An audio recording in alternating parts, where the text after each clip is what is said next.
Os pontos de Fernando Lima.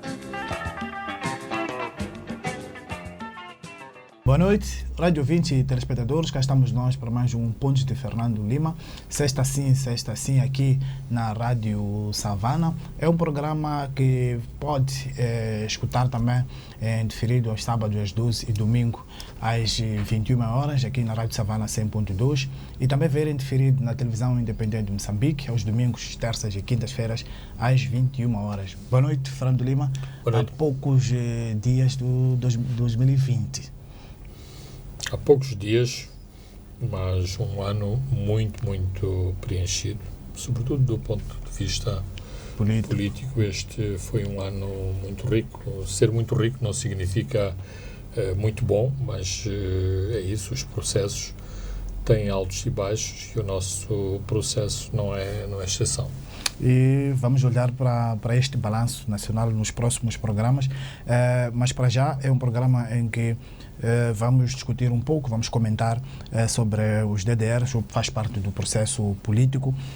Vamos olhar também para a promulgação dos resultados eleitorais, vai acontecer na próxima segunda-feira, e também nas questões das inundações cheias, demolições de casas nas margens do Rio Congo, em Mucuba, na província das Amésias. Mas para já, Fernando Lima escolheu como seu foco de semana CP e as liberdades individuais.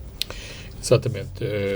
Circulou esta semana, e ainda bem que tem circulado profusamente, alterações ao Código Penal que foram promulgadas pelo Presidente da República e em que parece que há uma série de medidas que são feitas numa alfaiataria, ou seja, pretende-se restringir determinadas liberdades, pretende-se restringir liberdades que habitualmente são exercidas na comunicação social por legislação no Código Penal, ou seja, pretende-se criminalizar a reprodução de imagens e declarações atribuídas a alguém e que são publicadas sem o seu consentimento. Ora, quer-me parecer que se está a pretender tirar com uma mão o que se deu noutra, porque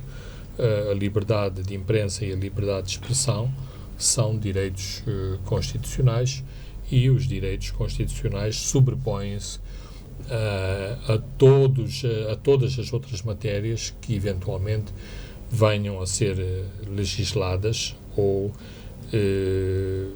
asseguradas por via de códigos que são leis de facto com grande importância. Para além disso, parece-me de difícil fiscalização esse tipo de situações, uma vez que fica difícil definir-se o que é feito sem autorização, sobretudo quando determinadas matérias se tornam de domínio público. Este é um aspecto. O segundo aspecto é que há também sérias restrições à privacidade das figuras públicas, ou seja, eu não estou a sugerir que as figuras públicas não têm a sua privacidade, não estou a sugerir que ninguém ponha uma câmara oculta na casa do ministro para saber o que vai dentro da casa do ministro, mas aquilo que muitas vezes acontece com um cidadão que não faz parte da esfera pública é uma questão diferente se se tratar de uma figura pública. Um dos casos que costuma ser habitualmente tratado é a questão, por exemplo, de doenças em que estejam envolvidos ministros, o próprio chefe de Estado. São questões que devem de interesse público, o que é diferente se a senhora Albertina ou se o senhor João tenha ido ao médico e lhe foi diagnosticado um cancro, um tumor cerebral. São coisas completamente diferentes. Portanto, para já, Espero que prevaleça o bom senso, porque senão vamos ter grandes confrontações a propósito da interpretação destas novas restrições que, estou certo, devem ter merecido todo o aplauso e satisfação dos setores mais conservadores da nossa sociedade. E se a interpretação for aquela que corre nas redes sociais, podemos ter tribunais entulhados de queixas, tribunais também. Por isso mesmo que eu acho completamente ridículo. Aliás, esta semana vi nas redes sociais um comentário muito jocoso a propósito da rede de vigilância que está montada nas estradas e que não sabemos se está ou se não está a funcionar, que habitualmente são chamadas as lâmpadas de Guebus, ou seja, uma alusão à montagem desse sistema de circuito interno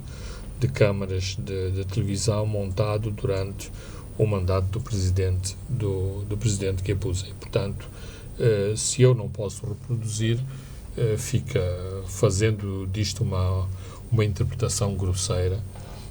Também ninguém pode invadir a minha privacidade montando câmaras na rua para me filmar dentro da minha viatura ou quando me estou a deslocar numa das artérias da cidade. Isso também mexe muito com a liberdade de imprensa, com a própria lei de imprensa, com o jornalismo investigativo. Há uma deputada, por exemplo, que apareceu a foto dela, que agora vai ser governadora, a dormir. Eu tenho que ir a acordar a senhora deputada para me dar a autorização de publicar aquela foto. Exato. Essa foi outra das imagens caricatas. Não, há muito de exagero na legislação, mas, sobretudo, poderá haver muitos exageros na interpretação desta nova legislação. Aliás, parece que quem fez a revisão da lei não estava atento para estes detalhes e, portanto, depois dá esta grosseria. Isto pode cair numa situação em que, como se diz por aí, legislou em causa própria, ou legislou a pensar em ele próprio. Sim, a questão é a seguinte: há um certo setor do poder que se sente muito incomodado com a liberdade de que goza a imprensa em Moçambique. E, portanto, num contexto em que há claramente muito mais repressão, muito mais intimidação sobre a comunicação social, em que há muito mais fragilidade da comunicação social em termos económicos, esses mesmos setores não perdem a oportunidade para tentar fazer esses ataques. Os ataques têm várias facetas. Aqui há 2 anos foi a tentativa de impor, aliás, tentativa essa que continua de pé, novas taxas para contrariar ou dificultar a atividade da imprensa. Estas medidas, com autorização ou sem autorização, publicar ou não publicar, é também uma tentativa de se limitar mais a imprensa, ou seja, a imprensa devia reproduzir os comunicados e aquilo que sai no boletim da República. Ora, para isso não existe imprensa. Aliás, ainda ontem estava a ver qualquer coisa que o George Orwell disse aqui há muitos anos, que a notícia é aquilo que, em princípio, não é para se publicar. Tudo que é publicável é publicidade e não é jornalismo. Basicamente, acho que é este o sentido. Portanto, se os jornalistas deixarem de ter o seu papel de investigar, de ir atrás das notícias, deixa de haver jornalismo. Ou seja, o jornalismo passa a ser feito por aqueles advogados que vão a Brooklyn e se intitulam de repórteres e que nunca na vida, eventualmente, leram um manual de jornalismo. Muito bem, Fernando Lima, agora vamos ao nosso primeiro tema que elencamos para este programa, tem a ver com a questão do processo de paz. Já comentávamos aqui em programas anteriores que o elevado secretismo neste processo de DDR tinha este potencial de fazer resvalar o processo. Numa entrevista que concedeu ao Savana e publicada nesta edição de hoje, sexta-feira, o bispo de Chimoio, João Carlos, que diz que visitou várias zonas onde estão acantonados os guerrilheiros da Renamo, alertou para este risco de manipulação destes guerrilheiros para a insurgência por falta de clareza neste processo de DDR. E agora estamos a assistir uma escalada de ataques na NU e na N6. Estes dados, Fernando Lima, são demonstrativos de que este processo de paz, paz definitiva, foi feito às pressas com objetivos eleitorais. Bem, isso não temos dúvida. E como estávamos a falar de jornalismo e das tarefas jornalísticas, lendo a entrevista do bispo do Chimoio, parece-me que o bispo foi fazer um trabalho de reportagem ou substituiu-se às reportagens que não existem sobre o processo de desmilitarização, o que é também uma grave falha. Habitualmente esses processos são seguidos por grande publicidade, uma vez que é atribuído este papel exatamente de independência, de isenção e mesmo de neutralidade nos processos à comunicação social e aos jornalistas. Para não falarmos de Moçambique, vejamos o que é que tem estado a acontecer e o que é que aconteceu na Colômbia com a desmilitarização das Farc, que tem sido alvo de reportagens em todo o mundo. Portanto, o nosso processo devia ser alvo do mesmo escrutínio por parte dos jornalistas e, portanto, aquilo que o bispo João Carlos está a fazer é, de algum modo, preencher uma lacuna muito grave em relação à maneira como está a decorrer o processo de desmobilização. E não tenho a mínima dúvida sobre a assertividade dos seus comentários e das suas observações, nomeadamente da falta de publicidade que tem ou que está a ser dada ao processo de desmobilização, falta de publicidade essa que depois causa muita incerteza. Ao causar incerteza, significa que as pessoas que são o sujeito dessa desmobilização pensam duas vezes se devem desmobilizar ou se devem continuar com as armas na mão, porque a arma, em última análise, é um instrumento para perseguir outros fins que não só semear o terror nas estradas. Portanto, esta entrevista e o conteúdo da entrevista, chamando a atenção das dificuldades e das sinuosidades, das imperfeições do processo. E ele diz a informação sobre este processo se quebra em cascata à medida que vai descendo para os guerrilheiros, que só apenas a elite é que tem toda a informação. Sim, e isto coloca-nos também perante outra questão.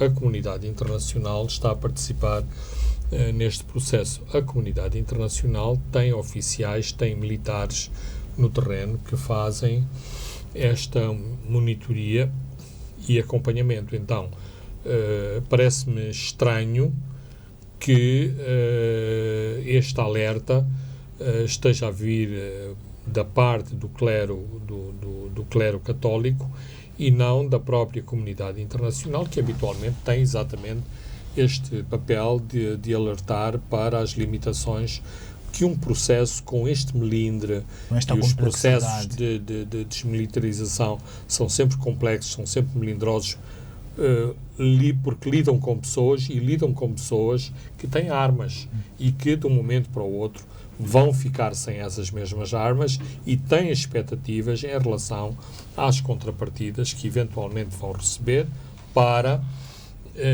se separarem deste meio que, em última análise, lhes permite fazer esta pressão sobre as instituições. Vale o que vale, mas o Mariano Nhongo também no mesmo texto confirmou que tem estado a receber vários guerrilheiros que tinham sido mobilizados para os centros de acontentamento, voltou a ameaçar com uma ação militar o Mariano Nhongo na tomada de posse do novo presidente que vai sair destas eleições. Falando, aqui parece que temos um Mariano Nhongo que vai se contradizendo. Primeiro, aparece a negar a autoria dos ataques nas estradas do centro de Moçambique. Agora quer atacar no dia da tomada de posse, mas um dia antes da votação de 15 de outubro, apareceu a pedir para que não se votasse o Suf Momad, naquilo que foi visto na altura como uma campanha a favor da Frelimo. Bem, há de facto este percurso errático, mas mais importante é o que, no fundo, me parece que se está a passar, ou seja, a ausência de iniciativas muito concretas e muito palpáveis para que Mariano Nhongo deixe de ser um fator de desestabilização. Portanto, de modo algum, isto é uma sugestão para a sua eliminação física, mas é importante que se conheçam, e não é preciso termos todos os detalhes, mas é importante que se conheçam iniciativas por forma a isolar Mariano Nhongo como elemento e fator político de desestabilização e também como força residual de desestabilização, como parece estar a ser a sua atividade quer na N6, quer na N1, porque independentemente de ele confirmar ou não confirmar, os indícios apontam na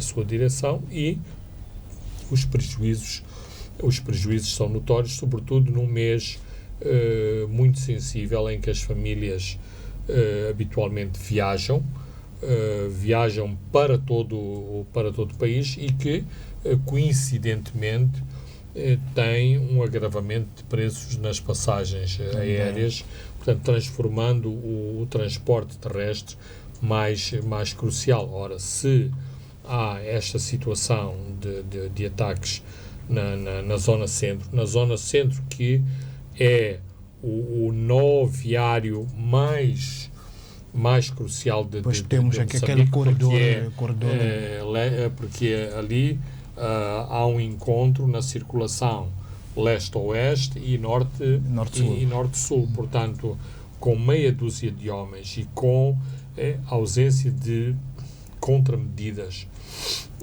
de natureza repressiva para afastar os ataques. Ora, pode colocar o país de joelhos. Isto é um grande dissuativo para o transporte de passageiros e também para o transporte de carga. Eu acompanhei esta semana a subida dos preços de primeira necessidade nos mercados do centro e norte do país.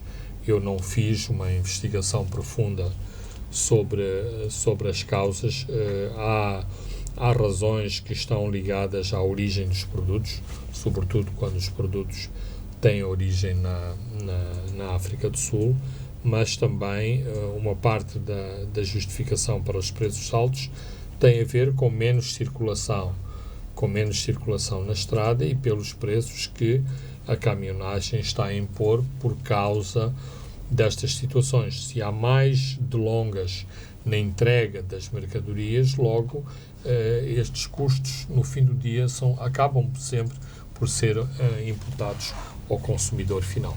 Muito bem, vamos agora olhar para as questões dos processos eleitorais.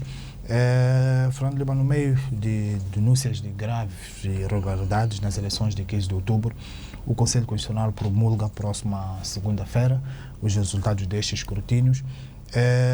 Fernando Lima, tínhamos que estar num outro país e com um outro Conselho Constitucional para esperarmos surpresas? Absolutamente. Eu não tenho nenhuma nenhuma expectativa positiva do que vai acontecer na segunda-feira em relação aos resultados eleitorais. Aliás, desde outubro, que temos vindo a assistir a uma série de jogadas que, em termos futebolísticos, seriam pontapés para canto e para as faixas laterais, ao não se querer perceber uma série de irregularidades que podiam encontrar mecanismos de dissuasão, quer por parte da Comissão Nacional de Eleições, quer por parte do Conselho Constitucional, porque no fim do dia, quando estes processos ou as irregularidades verificadas em determinados processos não são sancionadas, a mensagem que passa é que o crime compensa. Portanto, aqueles presidentes de mesa que estão envolvidos fraudulentamente no enchimento de urnas, na falsificação de datas do escrutínio, vão passar completamente ao lado de uma investigação, e de uma investigação extremamente simples, célere, e que poderia trazer muitos benefícios e muitos dividendos às nossas autoridades judiciais e também aos órgãos de fiscalização, como sejam os órgãos institucionais ligados às eleições e ao próprio Conselho Constitucional, porque se há uma mesa em que foram registados 100% de votos ou acima de 90%, é claro que o presidente desta mesa, independentemente se é ou não o autor destas falcatruas, devia estar sob inquérito. Ora, se este presidente de mesa, no fim do dia, é um funcionário de Estado, as sanções a aplicar a esta pessoa seriam, no mínimo, gravosas, porque teria implicações na sua própria vida profissional, nomeadamente a sua vinculação ao Estado. E olhando para o presidente vai tomar posse, o presidente que vai sair aqui vai tomar posse, já foi anunciado no dia 15 de janeiro. As eleições foram no dia 15 de outubro, quase 3 meses após. Isso não coloca o país em stress? Eu acho que esta preocupação com o legalismo e a preocupação com o legalismo que tem como complemento dar mais uns dinheirinhos extras a funcionários do Estado e aos deputados para que cumpram os seus mandatos na íntegra, cria politicamente uma situação no mínimo embaraçosa. Ora, Moçambique deve ser, não quer dizer que não haja outros países, mas Moçambique certamente está na margem minoritária em que, numa situação em que se realizam eleições e, portanto, o Presidente só toma posse 3 meses depois. Ora, sobretudo num país com instituições frágeis, isto é passível de todo tipo de manobras e manipulações de bastidores, para não falarmos à toa. Imaginemos as manobras que possam estar a ocorrer em determinadas instituições e, sobretudo, ministérios, onde o titular desse portfólio, deste setor, sabe de antemão que não vai renovar o seu mandato, que não vai ser escolhido para o novo mandato. Mesmo que a pessoa seja a mais séria possível, todos os atos que ele executar ou que executou entre outubro e janeiro são passíveis de suspeição. Mas manda à prática que nestas situações os titulares de cargos públicos procedam àquilo que se costuma designar por gestão corrente, ou seja, despachar aqueles serviços mínimos sem tomar grandes decisões estruturantes. Ora, nós, inclusivamente, esta semana, fizemos aprovar um regulamento para, se não me engano, para os secretários provinciais, que ainda vão tomar posse depois de 15 de janeiro, sabendo nós já dos resultados eleitorais. Significa que foi possível, ou é passível de haver esta interpretação, que há uma lei, mais uma vez, preparada numa alfaiataria e que foi desenhada à medida dos resultados de 15 de outubro. Ou seja, uma coisa são secretários provinciais num governo que é dominado pela Frelimo, outra coisa são secretários provinciais num governo dominado pela oposição. Mas aqui, nesse capítulo, sobretudo, a oposição terá ficado a dormir. Podia ter blindado tudo isto quando se aprovou todo este pacote legislativo na Assembleia da República. Bem, eu acho que a oposição esteve péssima em toda a condução do pacote da descentralização, e se o Presidente da Câmara pudesse ressuscitar, acho que logo a seguir tornava a ter um AVC por não se reconhecer no pacote de descentralização que foi aprovado depois da sua morte.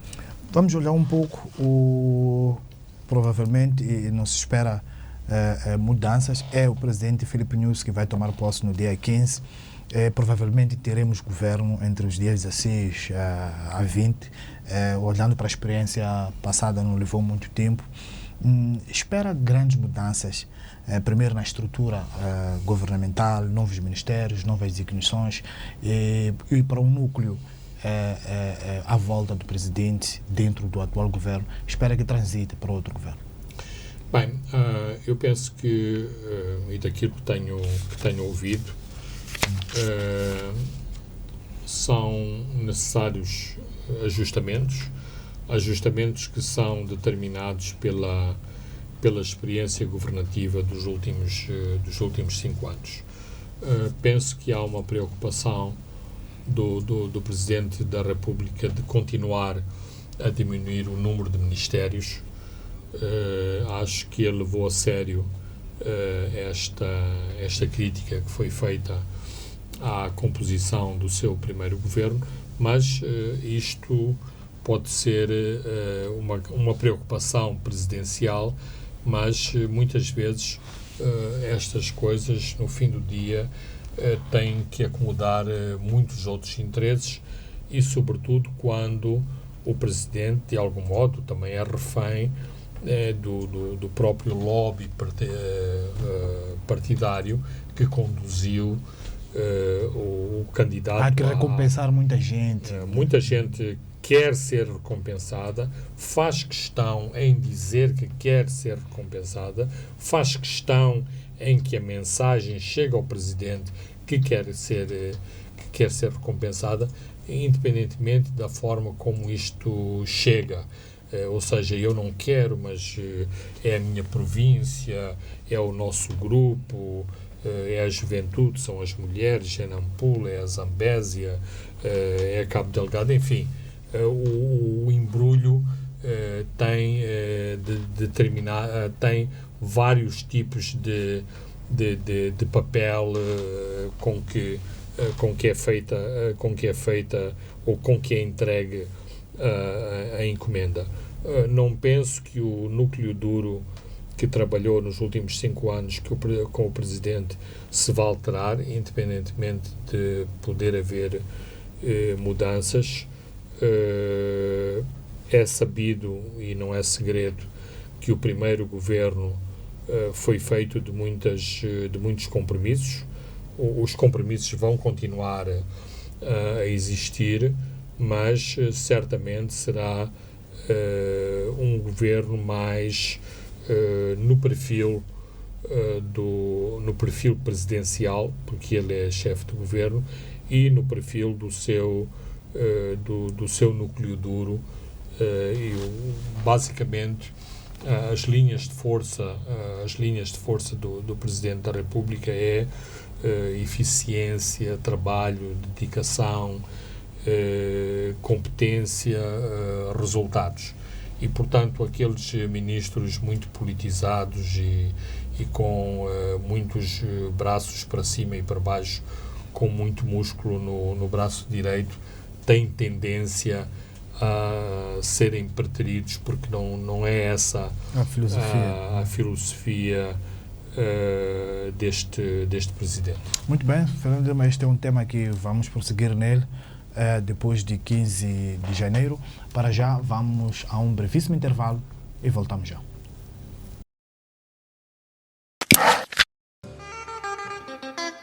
Boa noite, rádio ouvinte e telespectadores. Estamos de volta à segunda e à última parte dos pontos de Fernando Lima. Agora vamos para Mucuba, província da Zambésia. Fernando Lima, esta terça-feira arrancou uma forte campanha de destruição de casas. Foram 46, e retirada compulsiva das respectivas famílias. Isto é Mucuba.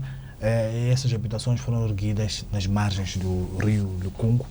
E essas famílias fazem parte que haviam sido evacuadas em 2015, quando o rio calgou. Fernando Lima, aqui também as autoridades têm alguma culpa no cartório. Como é que se constrói, ninguém vê? Pois, esse é o problema, talvez o problema mais complicado para resolver do ponto de vista social. As pessoas gastaram dinheiro nos seus blocos, nas suas chapas, nos seus sacos de cimento, e agora choram baba e ranho sobre portanto, os prejuízos que estão a sofrer. E isto tem também por detrás uma situação que é o laxismo nacional, de que há sempre esta expectativa que o governo nunca vai agir, nunca vai fazer nada, e, portanto, nós construímos, cá estaremos se alguém vier destruir e aquelas destruições televisionadas é uma forte mensagem educativa para os outros que estão na mesma situação. Bem, é educativa, mas também transmite raiva, desespero, transmite sentimentos controversos em relação ao governo, e por isso mesmo o nosso governo, salvo seja, nosso de Moçambique, nunca gosta de tomar medidas controversas quando estamos em período eleitoral. Ora, independentemente das eleições, há medidas que têm que ser tomadas. E estas medidas, a parte de outras, como as vendas nas bermas das estradas, tudo que põe em perigo e em risco as pessoas, tem que haver entidades, tem que haver agentes do Estado que têm que ter a coragem de tomar estas medidas, porque o reverso da medalha vai também parar diretamente ao governo. Se estas pessoas forem arrastadas pelas águas, se estas pessoas se afogarem por uma enxurrada, o governo vai ser culpado porque deixou as pessoas afogarem-se. E naquela zona, em 2015, morreram 100 e tal pessoas. 140 pessoas. Portanto, eu acho que Augusto Maíta tomou a decisão certa. A execução do plano de demolições tem estado a cargo do distrito, das autoridades do distrito de Mucuba, mas a orientação, tanto quanto eu sei, é da diretora do INGC, que tem dado a cara, tem sido o rosto contra... E também naquela zona a previsão de chuva contra estas ilegalidades. Alguém tem que dar a cara sobre esta situação.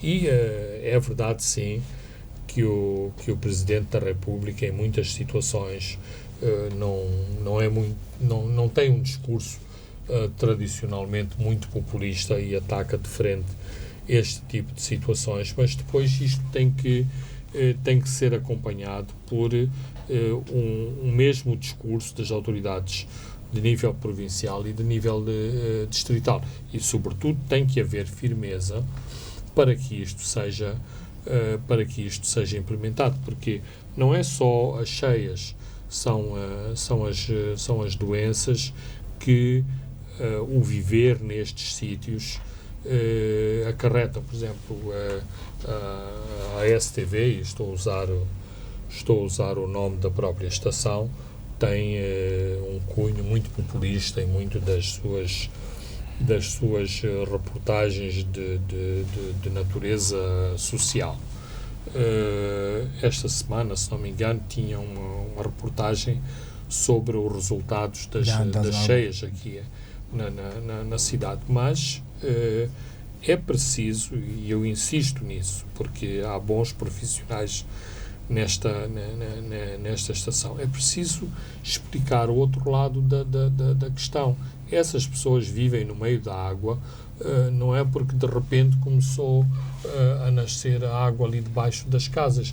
Estas pessoas foram viver em locais impróprios, onde nunca deviam ter comprado terreno, negociado terreno, bloqueado uma via de drenagem, mas depois estão a pedir auxílio ao Conselho Municipal para vir resolver o problema. Por outro lado, tens a EDM e as águas de região de Maputo, falamos do caso de Maputo, que deram água e meteram energia naquela zona. Exatamente. E isto, por exemplo, tem sido matéria de debate no seio do próprio INGC, porque exatamente são instrumentos que as populações e as autoridades locais muitas vezes esgrimem contra o INGC, quando o INGC vem explicar que as pessoas têm que sair. As pessoas dizem, não posso sair porque eu estou legal. Estou legal porquê? Exatamente, porque tenho contrato da água, porque tenho contrato da EDM. Mais, para os nossos fotógrafos mais atentos, basta dar uma volta aqui na periferia de Maputo para encontrar as placas do INGC a dizer que é uma zona perigosa e que ninguém deve construir, e a placa está exatamente ao lado da casa, de casas, não de casas tipo cabana, mas casa de alvenaria com portas e janelas. Muito bem, vamos olhar para um outro tema que trouxemos para este programa, o programa de hoje. A Empresa Nacional de Hidrocarbonetos, a ENH, que é a petrolífera moçambicana, e a Frontier Service Group foi fundado pelo mercenário norte-americano Eric Prince. Romperam uma joint venture, que era a ENH Logistics e a FCG. Qual é este argumento de que é problemático o relacionamento com as empresas de propósitos controversos, tipo esta de Eric Prince? Bem, para se romper este... Penso que a história nem merece sequer uma grande elaboração. Todo este tipo de contratos, dados antecedentes em relação àquilo que aconteceu com as dívidas ocultas, agora são contratos malditos. Significa o seguinte, que contratos com empresas de aventureiros, com empresas que não têm credenciais limpas, merecem agora um maior escrutínio. Mas, num determinado momento, e isto é argumentado por determinados setores da nossa elite político-económica, era argumentado que negociar com Eric Prince era mandar uma mensagem positiva à administração de Donald Trump, inclusivamente porque a irmã de Eric Prince é a secretária de Estado para a Educação na administração Trump. Olha, isto me parece que é uma visão muito apressada, porque se formos ver o outro lado, a Blackwater, a quem Prince esteve associado anteriormente, é uma empresa também muito controversa, mas mais importante que isso, e independentemente de todos os fantasmas e todos os diabos com que se quiser rodear os interesses encobertos das petrolíferas, que muitas vezes têm poderes que ultrapassam os poderes dos Estados. As petrolíferas, que têm também um lobby securitário muito importante à sua volta, têm regras corporativas que os faz muitas vezes ter reticências a contratos desta natureza. Ora, desde o princípio, tanto quanto eu sei, e acho que estou bem informado nesta matéria, as petrolíferas internacionais que operam em Moçambique nunca viram com bons olhos esta operação do Eric Prince. Nunca sequer deram qualquer sinal on the record, off the record, portanto, privado ou público, de que estariam a favor de um contrato com Eric Prince. Portanto, mais é sintomático que os padrinhos de Eric Prince nunca foram as petrolíferas norte-americanas e nunca foi a Embaixada dos Estados Unidos, foram sempre as entidades moçambicanas.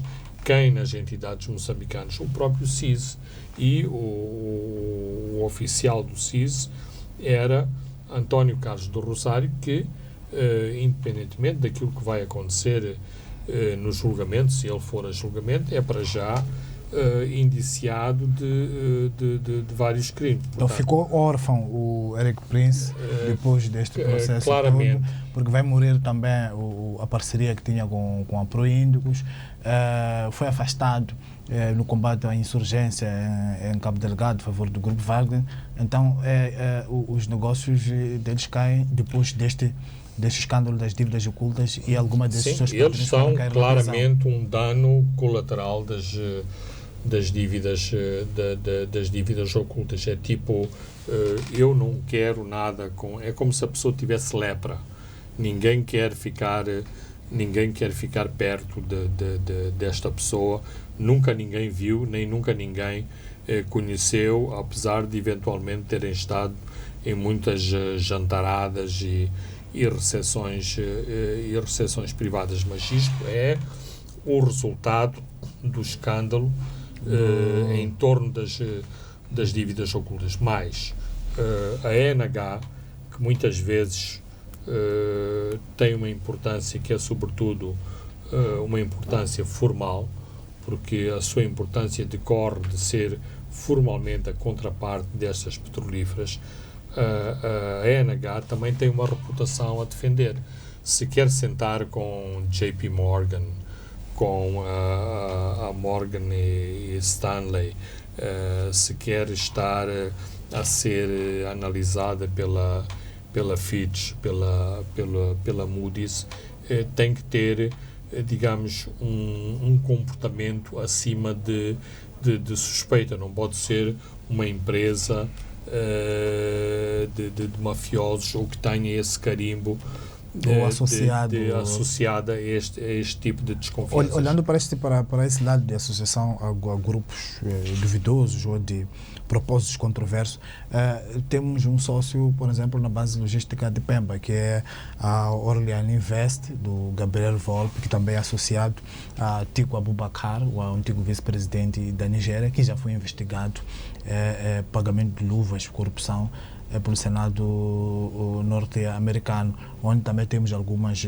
petrolíferas, é citado hoje no artigo da Zitamar, que não olham com bons olhos a usarem esta base logística, e o próprio presidente Omar Mitá a confirmar que as multinacionais tentaram sabotar a base logística de Pemba. Bem, digamos que o presidente da ENH é um grande fã desta base logística. Independentemente de ele gostar ou não gostar do Sr. Volpi, ou, portanto, da empresa italiana que está envolvida nesta operação. Penso que a perspectiva do PCA, da ENH, é de que a base logística é um asset, um ativo estratégico muito importante para Moçambique. Tem uma maioria estatal envolvida neste processo, comunga com este princípio de que em Cabo Delgado há negócio para todos, ou seja, não basta Nacala, não basta a Fungi, Pemba também pode e deve ser parte da equação logística para abastecer a península de Afungi, e, portanto, ele tenta pôr a sua melhor face na defesa deste projeto. Agora, que o projeto tem problemas, tem, independentemente das opiniões de Omar Mitá ou não. E o Sr. Volpi é, de algum modo, persona não grata para as autoridades norte-americanas, tanto é que nos últimos 2 anos, quer a Orleans, quer o Sr. Volpi, têm tentado ver-se livres ou alienar a sua participação, o que, devo dizer, seria bem-vinda para as autoridades moçambicanas envolvidas neste negócio e também para as contrapartes na vertente utilizadores da base logística, porque seria retirado este ónus negativo à composição acionista deste projeto. Portanto, penso que assim está melhor definida quem é quem e quais são os interesses em jogo aqui na questão da base logística. Agora, não sejamos românticos. Sempre que estamos a falar destes grandes projetos, estamos a falar de milhares de milhões de dólares. Ora, em projetos de milhares de milhões de dólares, cada um tenta o seu melhor, nem que seja muitas vezes necessário golpear pelas costas o seu adversário ou o seu aparente parceiro de negócio. Por exemplo, hoje, sexta-feira, surgiu uma notícia em que o consórcio que vai construir as fábricas de transformação, de liquefação do gás, está com problemas. Portanto, a empresa norte-americana McDermott. Ora, isto é um grave problema. Há um consórcio criado com uma empresa japonesa, com a McDermott e com a Saipem italiana. Ora, nesta altura do desenvolvimento, isto poderá significar um atraso na implementação do projeto e, inclusivamente, outros problemas de natureza contratual. Ninguém quer isto. Portanto, nem que tenha que ser necessário levar a McDermott ao colo, o importante é que o projeto vá em frente. Portanto, isto são os dilemas em projetos que envolvem milhares de milhões ou aquilo que se diz grosseiramente que envolvem bilhões de dólares. Quem também pode ser levado ao colo, a própria ENH ainda não estão muito claras as opções de financiamento para a participação no projeto de gás, ou vai buscar dinheiro nos mercados internacionais. Recentemente houve um roadshow, ou alavanca-se nos seus parceiros, depois paga com as futuras receitas de gás. Ou vende, aliena uma parte da participação. Mas isto, e aqui tenho que citar o PCA da ENH, seria muito mal visto pela própria opinião pública moçambicana, porque a opinião pública de Moçambique está predisposta a aceitar sempre tudo de negativo em relação às empresas moçambicanas e em relação ao governo de Moçambique naquilo que toca ao gás. Somos maus negociadores, damos o filé mignon aos estrangeiros, nunca asseguramos o interesse nacional. Então, sair uma notícia de que a ENH se está a financiar com a cedência de uma parte do seu capital, certamente que seriam muito más notícias. Mas sejamos realistas.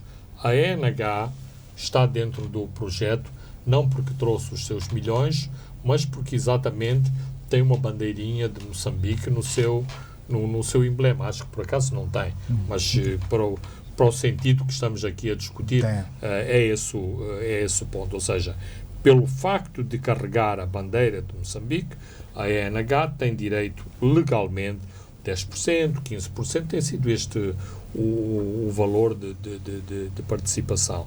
Ora, é isto que existe. Mesmo para pagar salários ao seu pessoal, duvido que a ENH, nesta altura, em que não somos grandes produtores de gás, temos aquela parte que nos cabe resultante da operação de Pandit Iman, mas não somos grandes produtores de gás. Portanto, a ENH tem as suas dificuldades. Claro que está bem alavancada, porque quem se senta em cima de reservas de gás, como são aquelas que estão potenciadas na bacia do Rovuma, pode falar alto, mas a própria mudança lenta de imagem em relação a Moçambique nos mercados financeiros poderá ajudar a ENH. Aliás, o PCA usou aquela imagem muito interessante, que é quando uma pessoa está a acabar o seu curso e tem boas notas, aparece logo o banco que quer financiar os estudos, porque sabe que é um bom investimento aquele aluno que já deu provas que será um belo engenheiro, um belo arquiteto, e portanto significa que a própria ENH, sendo este aluno de conjuntura, os grandes bancos nesta altura poderão reconsiderar a hipótese de financiar a participação. Para já a ENH está muito esperançada que o Banco Africano de Desenvolvimento venha em seu auxílio,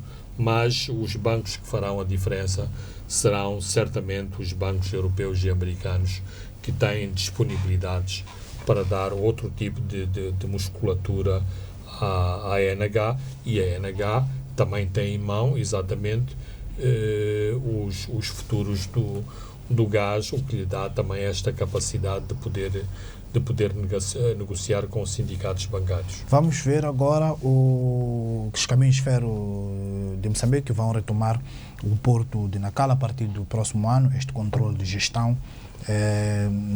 E, francamente, é mais produtivo abandonar essa estratégia de concessões? É assim, eu tenho uma reação emocional a esta notícia sobre o potencial dos caminhos de ferro como gestor de Nacala. Aqui os caminhos de ferro já foram grandes gestores da infraestrutura portuária, não tenho a mínima dúvida. Que têm essa capacidade instalada, não tenho a mínima dúvida, mas eu tenho dúvidas sobre o cancro que é o setor público em Moçambique e a forma como os caminhos de ferro, mesmo sendo esta empresa rendeira, têm servido de grande vaca leiteira a interesses partidários aqui em Moçambique. Portanto, eu gostaria, e seria um teste muito importante para os caminhos de ferro, mostrarem que estão à altura de fazer a gestão de um porto pequeno, mas um porto com grande potencial, que é o Porto de Nacala, mas tenho dúvidas conjunturais de como a máquina, o cancro que está instalado em todo o setor público em Moçambique, se isto não ativará ainda apetites adicionais